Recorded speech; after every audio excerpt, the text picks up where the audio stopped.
Nibyo reka mbasuhuze kandi mbifurize kugubwa neza, mbone kubaha ikaze uyu munsi wa none tariki 21 z'ukwezi kwa mbere cyangwa se Mutarama umwaka w'ibihumbi 2026, aho tumaze iminsi igera kuri 21 twinjiye mu mwaka w'ibihumbi 2026. Ku bataramukazi, ku banywanyi, inshuti, bavandimwe mwese mukunda ibiganiro n'amakuru tugenda tubagezaho umunsi ku wundi, mbanje kubasuza kandi ari nako mbifuriza kugubwa neza kugeza kuri isi saa cyangwa se kugeza kuri uyu munota. Kuri tariki ya 21 abarimo Wazalendo, abarimo igisirikare cya leta ya Kongo FARDC, mu by'ukuri Blackwater, ingabo z'u Burundi, bose biteguye kwinjira mu mujyi wa Uvira nk'uko amakuru yatangajwe. Ni nyuma y'uko igisirikare cya leta ya Kongo FARDC gihemukiye ku buryo budasanzwe abarimo umutwe wa 23, abarimo twirwaneho, ndetse binavugwa ko ingabo z'u Rwanda nazo zaba ziri muri ibi bikorwa. Wakwibaza uti birimo biragenda bite cyangwa se ni kubera iki? Kubera yuko drones z'igisirikare cya leta Kongo FARDC zikomeje kugaba ibitero mu birindiro bigiye bitandukanye by'inyeshyamba z'umutwe wa 23. Ubu nyuma yuko agace karimo Kiriba kamaze gufatwa na Wazalendo, murabizi ko Lieutenant Colonel Marcus K yabitangaje, wo bita Mongoba, avuga uburyo cy'igisirikare cya leta Kongo FARDC cyagarutse muri bice, avuga uburyo igisirikare cya leta Kongo gifite ubushobozi ndetse n'uburyo kigomba gukontorora iyi miji, akagaragaza ko aho bita Sange, Ruvungi, Kamanyora, Katogota kugeza i Bukavu ibi bice bigomba kuba byafatwa. M23 amakuru atugeraho ni uko ngo yagerageje gukora za operasiyo zayo zo gukuraho icyitwa GPS cyangwa se Global Position System, ariko biranga birananira kuko igisirikare cya leta ya Kongo FARDC bari bamaze gutahura aya makuru bakorana na Eric Denis Prince, umwe mu bahagarariye abacanshuro baturuka muri Amerika y'Amajyepfo, mu bihugu birimo Colombia ndetse n'ahandi. Baravuga bati ntago bizongera gukora, ndetse ibyabaye mu gihugu cy'u Burundi ubwo ikoranabuhanga ryazanwe n'ababirigi ryajamingwaga, ati ntago bishobora kuba byakunda. Ubu rero mu mujyi wa Uvira akaba yatekanye, ati rero ibyo bigomba kuba byahagarara. Ayo makuru yose turaza kugenda tuyagarukaho, n'andi makuru agiye atandukanye ari guturuka hano ku mirongo imbere ku rugamba, intsinzi ikomeye cyane ya FARDC ndetse na Wazalendo, uburyo ki cyangwa se uko FARDC yabashije kugera muri Uvira, uko iri kuhakontorora ndetse n'ahandi, n'uburyo ki hari gutegurwa ibitero bikomeye cyane Kamanyora n'ahandi mu bice bigiye bitandukanye. Ayo makuru yose turaza kugenda tuyagarukaho, tuyave imuzi n'imuzingo, turi kumwe hano kuri mikoro za Region Info.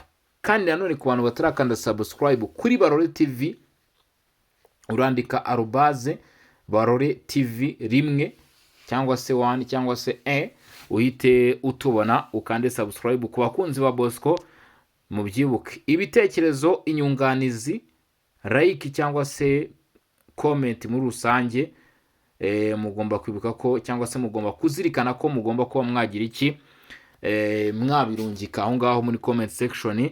Ikindi kintu ugomba kuba wamenya cyangwa se ugomba kuba wazirikana nuko like ni ingenzi cyane, ariko iyo mvuze like mw'abantu mwe biba bigomba kuba byagendana na share biba bigomba kuba byagendana, by'umwihariko ku bakunzi ba Bosco, ku bakunzi b'amakuru agezweho kandi y'ukuri, nimwe mbambwira cyangwa se nimwe mbansobanurira uko bigomba kuba byagenda. Ariyo mpamvu tubana umunsi ku wundi kuva umwaka utangiye ku munsi wa mbere cyangwa se ku itariki ya mbere kugeza none ku itariki 31, mu by'ukuri umwaka urangiye, tuba turimo turagenda tubana mu makuru n'ibiganiro bikomeye cyane bigenda bigezweho. Ariko nanone nkibutsa ko Region Info ndetse n'andi tugenda tubana umunsi ku wundi, tugaruka ku biba biri kuba mu burasirazuba bwa Repubulika Iharanira Demokarasi ya Kongo, akantu ku kandi ku biba bigezweho. Ari niyo mpamvu mwarakanze subscribe cyangwa se sabone, mugomba kudacikanwa n'ibiganiro. Abari mu gihugu cy'u Burundi, abari Uganda, abari mu Rwanda, abari muri Repubulika Iharanira Demokarasi ya Kongo, mugomba kuzirikana iki kintu. Mugomba kuzirikana ko umunsi ku wundi mugomba kuzirikana ko umunsi ku wundi tubana mu makuru ndetse n'ibiganiro, kandi mugakanda subscribe abari Zambia, Zimbabwe n'ahandi ku banywanyi n'abataramu mwese, ngira ngo ibyo murabizi plutôt ibyo murabizi cyangwa se mwamaze kuba mwabimenya. Ku bakunda umutaramu Bosco, ubu igisirikare cya leta ya Congo cyongeye kuba cyashinja umutwe wa 23 ibikorwa by'ubusahuzi mu mujyi wa Uvira, ngo icyitwa Godoro yagombaga gukoreshwa mu gusana ibikorwa by'umuhanda Route Nationale 5 ndetse no gukora ibikorwa bigiye bitandukanye birimo nko kubaka ibiraro, ngo yaje gutwarwa rero n'abarimo M23. Ingabo z'u Rwanda RDF zashinjwe gukorana na 23, ariko igisirikare cy'u Rwanda gihakana amakuru. Gusa kugeza umunsi bivuga ko ngo bamwe mu bagize uruhare mu gutwara ibi bikoresho nazo zirimo, ariko ibi igisirikare cy'u Rwanda cyagiye kibakana kenshi.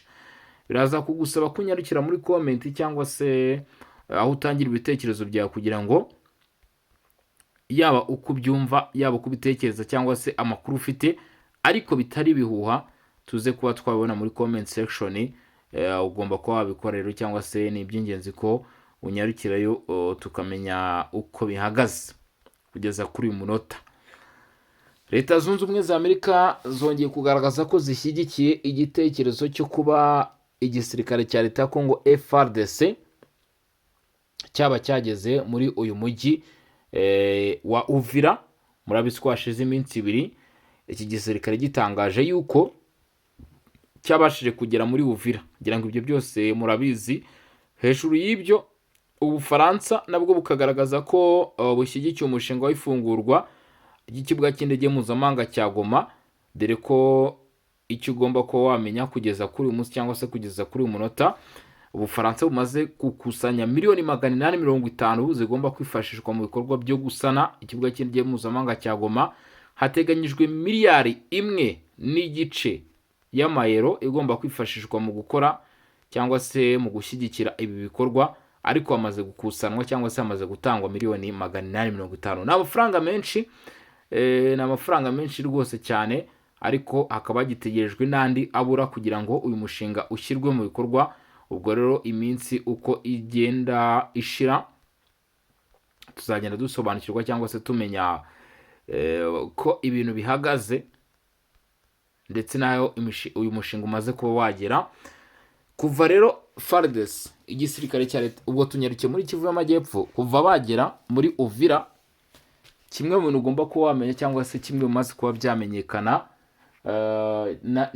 n'amakuru amaze kuba yagaragara, nuko FARDC yamaze kuvuga iti abitwa abanyamurenge, ngo hari propaganda zakwirakwizwaga zisaba abanyamurenge kuva mu mujyi wa Uvira.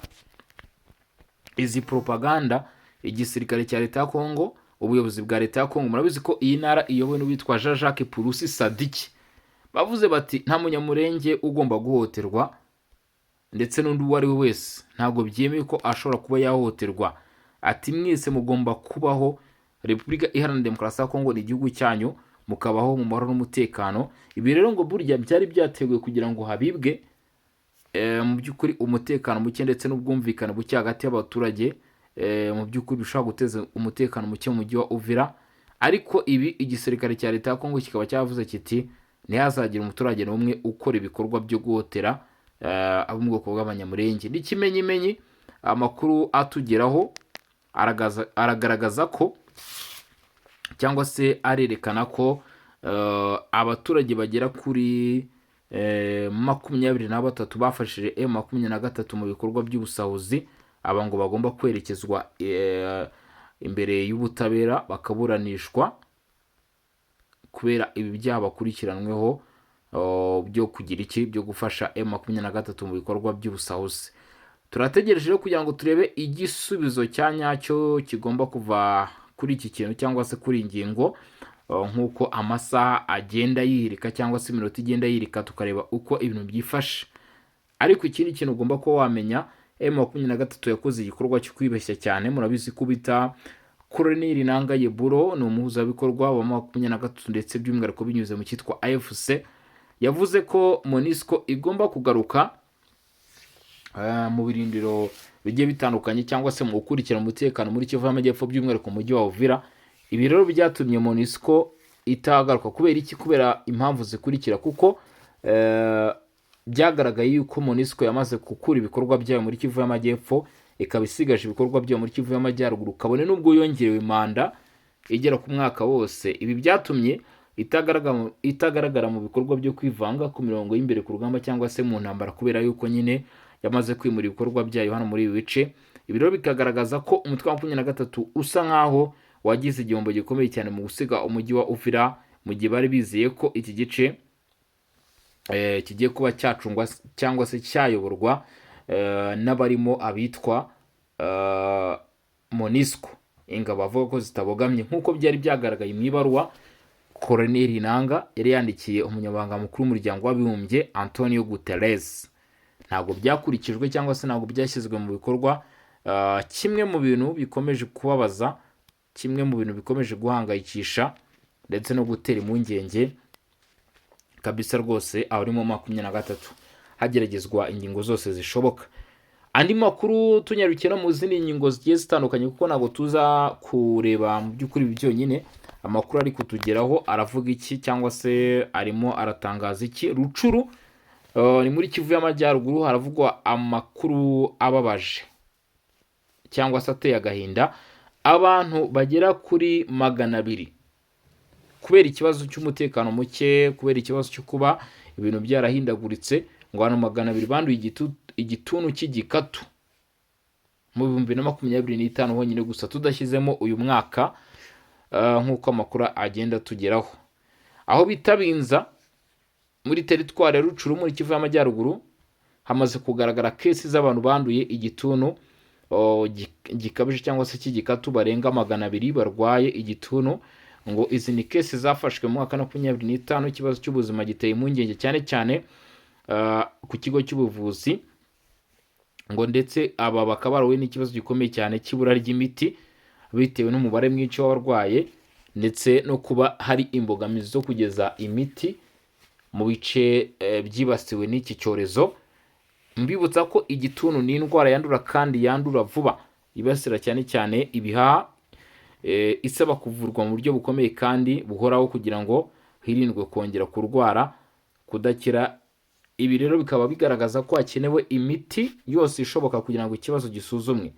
Roger Kasereka Bwangera, umuforomo ukurikirana cyangwa se ufite akazi ku bitaro bya Binza, yatanze amakuru ku nzego z'ubuzima ndetse n'abafatanyabikorwa by'umwihariko mu bikorwa by'ubutabazi, avuga ko hakwiye kugira igikorwa kugira ngo hatangwe ubufasha ku baturage benshi cyane ba hano muri teritwari ya Rucuro Binza, kugira ngo bakurikirane rero iki kibazo cy'aba barwayi. Kesi 200 zimaze kugaragara. Izi kesi kandi hari abo bahuye nabo, hari n'abandi bagihura nabo, bakavuga ko hakenewe ubufasha bwihutirwa kugira ngo iki kibazo kitazaba ikibazo cy'icyorezo gishobora guhitana benshi mu mezi ari imbere nk'uko byavuzwe cyangwa se byabashije kugaragazwa n'ubutegetsi bwa guverinoma ya Repubulika Iharanira Demokarasi ya Kongo. Kuri itariki ya 21 uwo bita Lieutenant General Filimon Yeva, murabizi yamaze kugezwa mu rukiko rukuru rwa gisirikare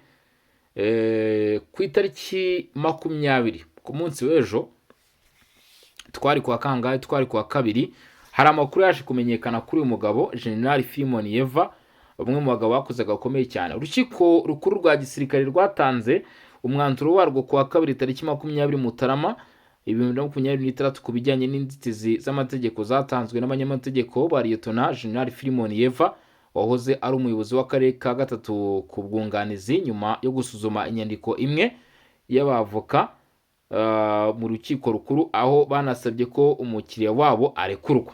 Ibi babyita ubujurire, ariko urukiko rukuru rwa gisirikare ngo rwanze icyo cyifuzo, rugaragaza ko ngo nta shingiro rihari, ndetse bemeza ko hakenewe irindi perereza no gutanga izindi mpamvu zatuma mu by'ukuri uyu mugabo General Filimon Yeva asa nkaho arekurwa by'agateganyo. Ati rero ku bw'izo mpamvu, nyuma yo gusuzuma impamvu zatanzwe n'abamwunganira, ngo ubutegetsi bwa Repubulika Iharanira Demokarasi ya Kongo, by'umwihariko urukiko rukuru rwa gisirikare, rubona ko nta mpamvu yatuma Liyetona Jenerali Yeva afungurwa. Mu iburanisha ryabanje, abunganizi ba Liyetona Jenerali Yeva bagaragaje amakosa menshi: kutagira ububasha bw'urukiko rukuru rwa gisirikare, ubushinjacyaha bwatangiye nta burenganzira bwatanzwe na perezida wa repubulika, uburyo umukiriya wabo yatawe muri yombi nta mpamvu, ihohoterwa ryakozwe ndetse na raporo zakozwe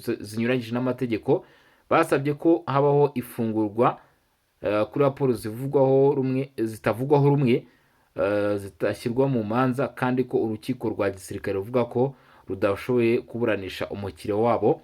Bivuze ngo uyu Liyetona Jenerali Filimon Yeva Irunga ukekwaho kuba afitanye isano n'abarimo James Kabarebe, ngo kuko uyu mugabo telefone ye yasanzwemo nimero telefone ya James Kabarebe, agashinjwa rero kuba yaba umugambanyi mu gisirikare cya leta ya Kongo FARDC. Kabone n'ubwo urukiko rukomeje gukurikirana ibijyanye n'iburanishwa rye, ngo haracyari impungenge ku bikorwa bye ndetse n'imirimo ye. Murumva ko uburasirazuba bwa Repubulika Iharanira Demokarasi ya Kongo, bimwe mu bibazo bihari byakomeje kugenda biba akamaramansa cyangwa se biba ihurizo rikomeye cyane ku butegetsi bwa Repubulika Iharanira Demokarasi ya Kongo, nk'uko amakuru aba agenda atugeraho ku bituruka cyangwa se ku bikomeje kugenda bigaragara hano ku butaka bwa Repubulika Iharanira Demokarasi ya Kongo. Ni ikibazo kiremereye abaturage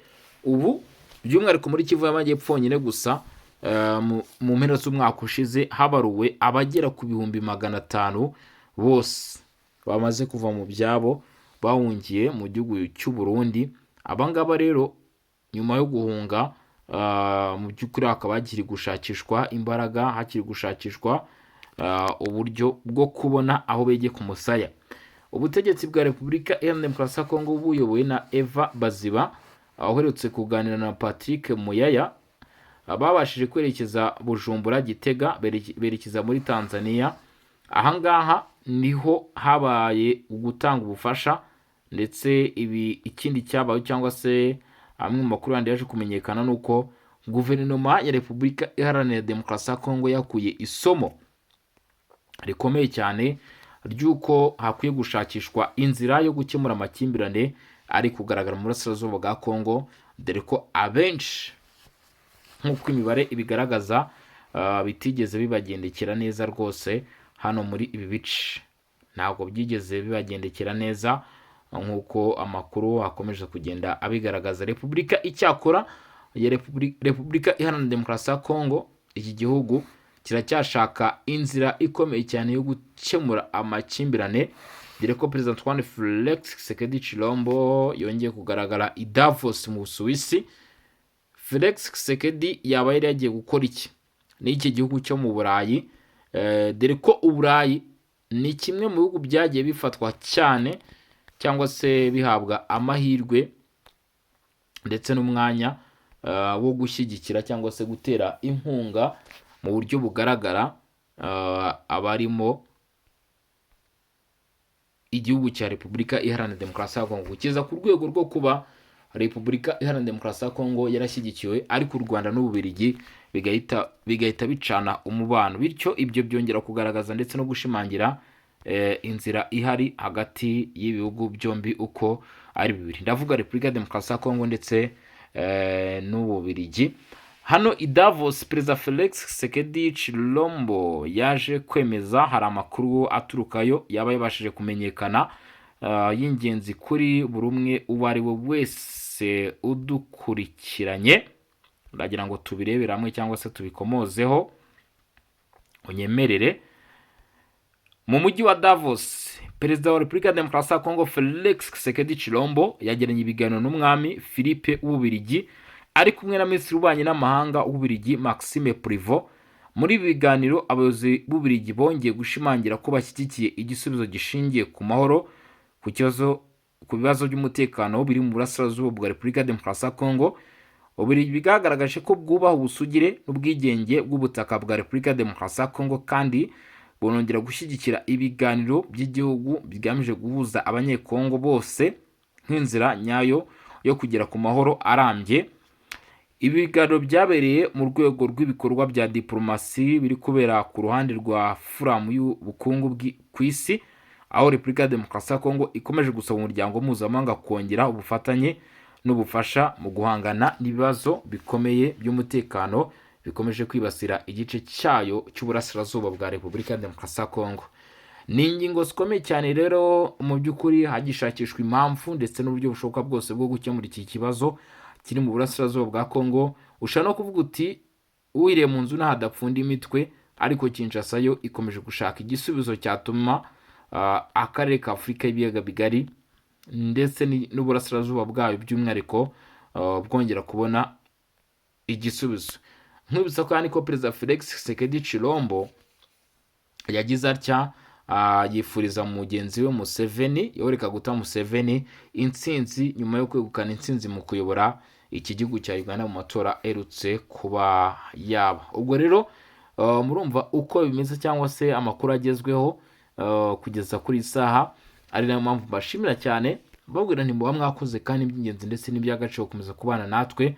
Nyarukira muri groupe yacu ya WhatsApp ya Songa Mbere, tanga ibitekerezo byawe, inyunganizi, sharinga mitima muri comment niba atari ibyo, ubundi turushaho kugenda tubana. Ari nako ugomba gukanda subscribe kuri Barore TV official, andika @Barore TV 1, ubundi turushaho kugenda tubana mu makuru n'ibiganiro tugenda tubagezaho.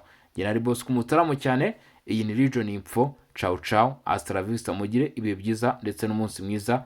Imana n'amahoro yayo mukomeze kugenda mwibanira.